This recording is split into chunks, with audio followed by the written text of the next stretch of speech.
un scoop pour vous. Zéro carton jaune.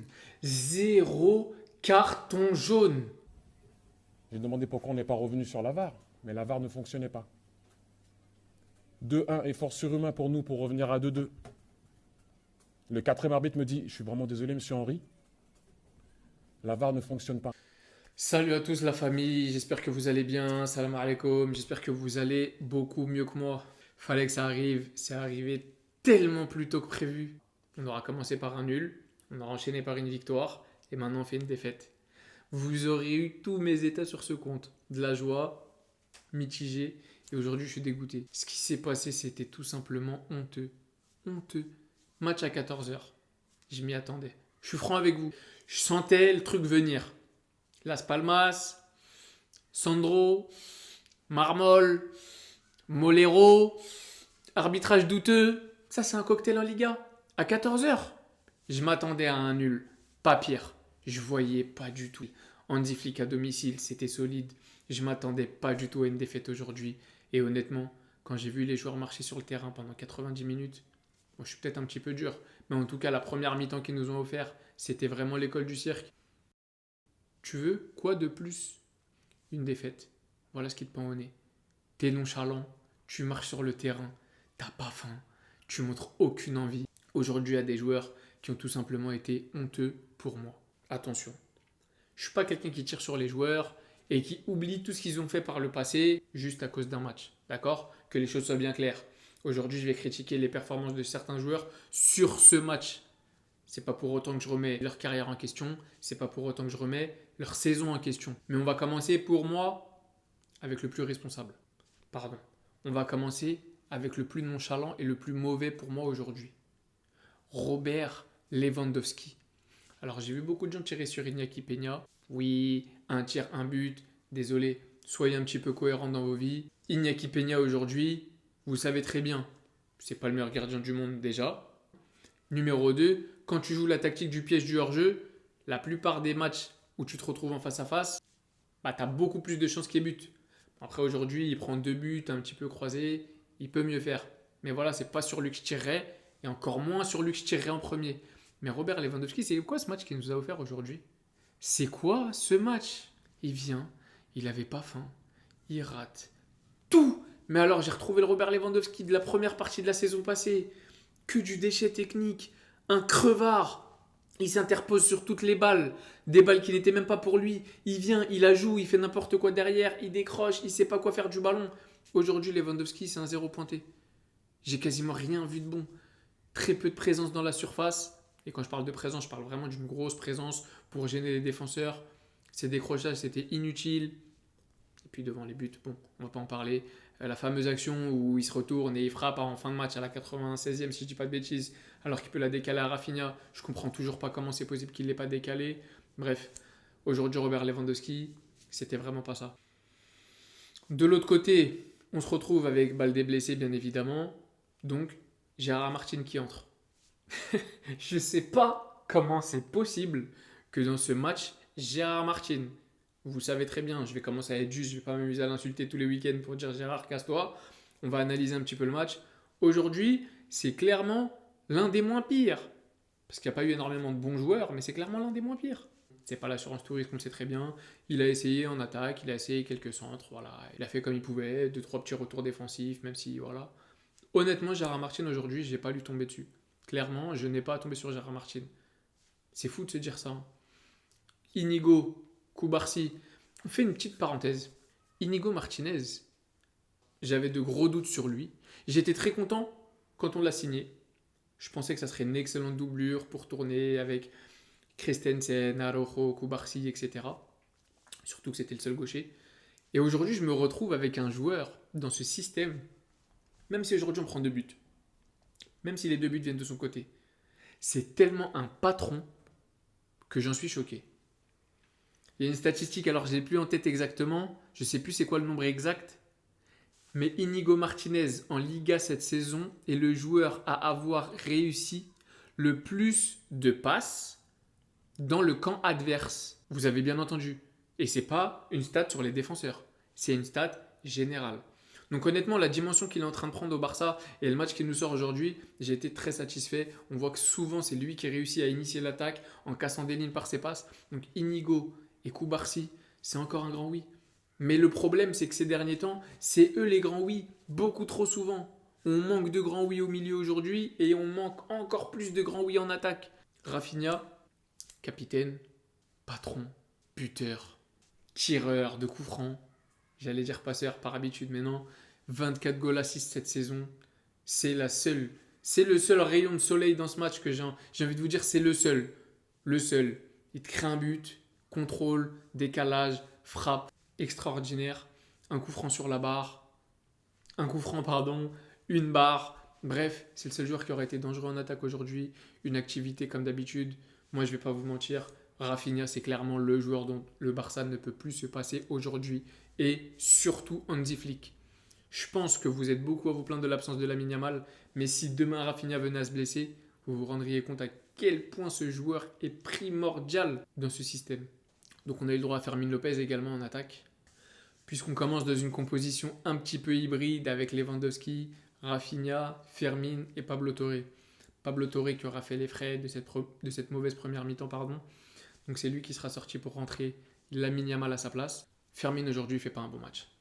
Et j'ai aimé la décision d'Hansi Flick de ne pas le sortir, en premier en tout cas. D'avoir sorti Pablo Torre, d'avoir laissé Fermin, pour un petit peu lui laisser sa chance. Il revient de blessure, il avait besoin d'un petit peu de temps de jeu. Pablo Torre, voilà, il est moins dans la rotation que Fermin.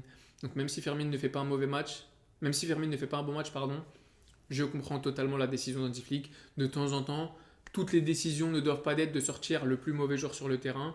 Il faut de temps en temps sortir un joueur à la place d'un autre pour donner un petit peu de confiance. Attention, cette règle ne s'applique pas à Gérard Martin. D'ailleurs, en parlant de Gérard Martin, ça me fait rigoler parce que je sais qu'il y en a beaucoup d'entre vous qui vont me tomber dessus.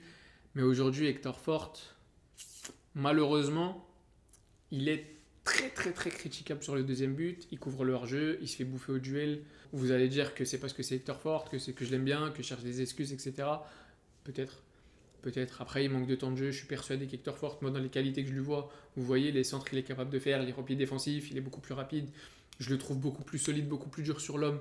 Donc, honnêtement, même si aujourd'hui il se fait bouffer littéralement, je pense vraiment qu'Hector Fort, avec du temps de jeu, il devrait et il pourra et il sera le titulaire des remplaçants, voire le titulaire au FC Barcelone. Parce que je trouve vraiment d'énormes qualités, même si aujourd'hui, voilà, on va pas mentir, son match, il restera pas dans les annales. C'était assez compliqué, même si j'ai quand même vu de belles choses chez lui. Je ne sais pas pour vous, j'ai quand même vu de très beaux retours défensifs, pas mal de montées, mais en contrepartie, on aura eu des pertes de balles très mauvaises avec des ballons un petit peu hasardeux au milieu de terrain, bon, forcément le but, etc. Donc voilà. Mais je ne m'étendrai pas là-dessus parce que j'estime qu'un joueur en manque de confiance et surtout en manque de temps de jeu, c'est beaucoup plus compliqué à juger. Passons au milieu de terrain. Passons au milieu de terrain. J'ai pas envie d'en parler. Pedri, Gavi, titulaire. C'est dur. On ressent l'absence de Casado. Très très fort. Ça fait 3 débriefs que je fais, ça fait 3 débriefs que je répète la même chose. Gavi n'est toujours pas à 100%. Aujourd'hui, Gavi ne sort pas du tout un grand match. Je pense qu'il lui faut du temps. Encore une fois, je reviens à ce que j'étais en train de dire, mais c'est très difficile de juger les joueurs en manque de temps de jeu. Pour ceux qui ne se rendent pas compte et qui vont dire que Gavi est blessé, on ne tombe pas sur Gavi. Par contre, quand c'est De Jong ou quand c'est d'autres joueurs, on leur tombe dessus. J'entends cet argument parce que c'est vrai qu'au Barça, il y a énormément de 2 poids 2 mesures entre les joueurs. Par contre, voilà, il faut se mettre quelque chose en tête. Gavi revient quand même d'une blessure d'1 an. Il revient des ligaments croisés. C'est compliqué. C'est un peu notre chouchou à tous. Donc j'ai clairement, la dernière chose dont j'ai envie, c'est d'aller lui taper dessus pour son match. Il fait une mi-temps. Flick le sort. Il rentre De Jong à la place. Qui brille vraiment pas plus non plus. Mais je vais pas lui taper dessus lui non plus. Même si j'attends également beaucoup plus de lui. Donc voilà, cette association Pedri-Gavi que j'attendais tellement de voir. Mais alors tellement de voir. Aujourd'hui, c'est décevant. Maintenant, on va pas se mentir, voilà, il faut laisser un petit peu le temps, des automatismes, des retours de blessures, de la confiance à 100%. Et je pense qu'il y a moyen d'avoir une doublette extraordinaire. Mais pour le moment, une fois qu'il sera revenu de son retour de carton rouge, du coup, de sa suspension, Pedri Casado, je le répète, je pense que c'est ce qui se fait de mieux au Barça et tout simplement dans le football. Après, attention, je ne vais pas tirer que sur lui. Jules Koundé, dernièrement, attention, sur les 2 derniers matchs où on ne joue pas très bien, Jules Koundé, je ne le sens pas investi. Alors je peux entendre l'argument comme quoi l'absence de Lamine Yamal fait que Jules Koundé est un petit peu orphelin sur son côté, il se retrouve avec un joueur qui n'a pas d'automatisme avec lui, c'est plus compliqué de dédoubler, etc. Mais aujourd'hui, son attitude, dans ses contrôles, dans ses retournements, clairement, j'ai pas aimé. Je pense qu'il ne me contredirait pas, je pense pas qu'il pense avoir fait un bon match. Aujourd'hui, Jules Koundé, c'était vraiment de la nonchalance à l'état pur. Donc globalement, aujourd'hui, pourquoi le Barça a perdu? Premièrement, les choix d'Hansi Flick. Alors je sais qu'il y en a beaucoup qui n'ont pas aimé sa compo d'aujourd'hui. Personnellement, j'étais fan. Vraiment très fan. J'avais aimé le petit coup audacieux de faire jouer Pablo Torre. On l'a vu que souvent quand il rentre en cours de match, il fait énormément de bien, il apporte des solutions, il casse des lignes, énormément de passes, énormément de présence dans les 30 derniers mètres. Donc j'avais aimé ce pari de mettre Pablo Torre en 10 titulaire en l'absence de Dani Olmo. J'avais kiffé ce parti pris. Fermin Lopez sur un côté, bon voilà, je vais être super franc, j'aurais préféré peut-être même qu'il fasse jouer Pau Victor. Parce que voilà, le faire jouer sur un côté, c'est un peu compliqué, c'est pas vraiment son rôle. Je suis pas fan. On a retrouvé Baldé, Koundé, la défense habituelle, Iñaki Peña.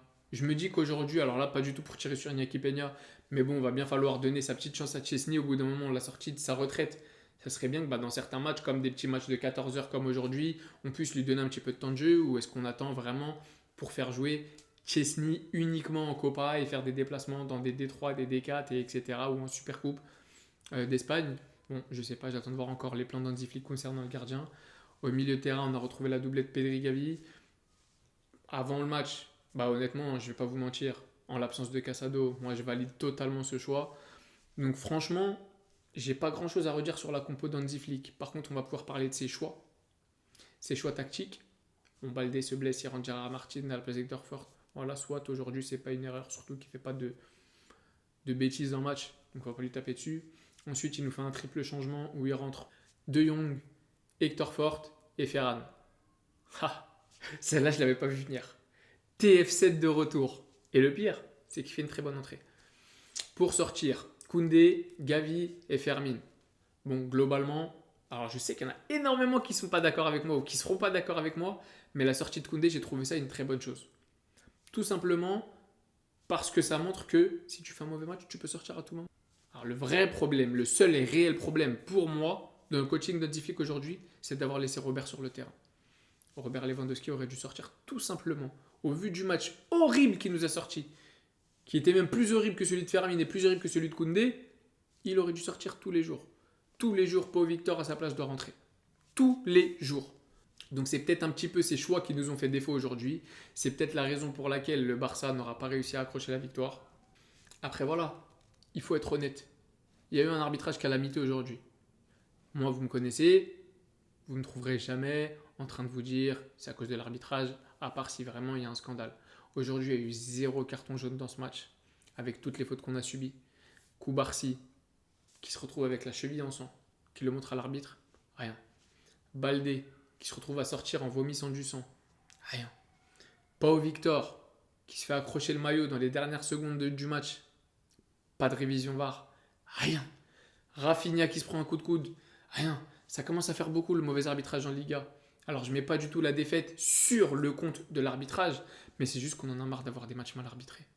Déjà qu'on n'a pas la goal line, déjà que la Liga c'est un petit peu quand même ridicule aux yeux de l'Europe en termes d'arbitrage et en termes de moyens technologiques qui sont mis en place pour un championnat avec autant d'envergure et autant de visibilité dans le monde. Un arbitrage pareil, c'est tout simplement honteux. Je suis désolé, il n'y a pas d'autre mot. Mais on n'enlève rien à la performance de Las Palmas qui aurait été tout simplement mortelle. Alors on peut commencer à se poser la question, est-ce que nos adversaires ont trouvé la solution ? Est-ce que nos adversaires commencent à s'adapter à ce piège du hors-jeu ? Parce que comme vous pouvez le voir sur les 2 buts, on a des départs un petit peu limites, au bord, sur la ligne, couverts par un joueur, et ça donne but. Alors c'est la question qu'on peut se poser. Est-ce que le plan d'Hansi Flick du hors-jeu commence à s'essouffler ? On se disait que c'était bon, on a tapé le Bayern, on a tapé le Real. Très grosses équipes, très grosses échéances, avec surtout des capacités normalement, avec leurs attaquants super rapides, à pouvoir déjouer et être à la limite du hors-jeu et prendre les défenseurs par le dos. On a vu que c'était passé, on s'est dit c'est bon, hurrah. Moi je pense pas que la tactique soit essoufflé, personnellement. Je pense juste qu'il y a un petit peu d'inattention, un petit peu de relâchement de la part des joueurs. Mais n'hésitez pas à me dire en commentaire si vous pensez que tactiquement Hansi Flick commence à s'essouffler, parce que je vois des gens qui commencent à critiquer Hansi Flick de plus en plus, chose que je trouve honteuse encore une fois, mais bon, vous connaissez les Barcelonais, les supporters les plus ingrats du monde. Un jour vous êtes le roi, un jour plus bactère. Donc concrètement, Rafinha, homme du match, Lewandowski, flop du match. Ça, c'est les miens. N'hésitez pas à me donner les vôtres en commentaire également. Toujours premier de Liga. La vie est belle. Profitons-en les gars, ça risque de ne pas durer. 4 points d'avance sur le Real, deuxième de Liga avec 2 matchs de retard sur le FC Barcelone. Si le Real gagne ces 2 matchs, le Real passera 2 points devant le Barça. Comment vous dire que j'ai la haine? Gagner le Classico pour se faire remonter 2 semaines après parce que tu perds des matchs et tu perds des points tout pourris dans des matchs tout pourris, bah j'ai la haine quoi, tout simplement. Donc les gars, c'est la fin de ce débrief. J'espère que vous avez kiffé. Moi, je dois vous laisser parce que je suis franc avec vous. Ce soir, je suis invité au Parc des Princes. Je vais en loge. On va essayer de se changer les idées en mangeant des petits fours et en buvant du champ. Non, je rigole. On boit pas ici. Tranquille, calmez-vous. C'était une petite blague pour voir si vous suiviez ou si vous êtes resté jusqu'à la fin de la vidéo. D'ailleurs, pour voir si vous êtes arrivé jusqu'à la fin de la vidéo, tous ceux qui commenteront, je vous demande juste de mettre un petit ballon de foot. Voilà. En plus de votre commentaire, comme ça, je saurai qui est arrivé jusqu'à la fin.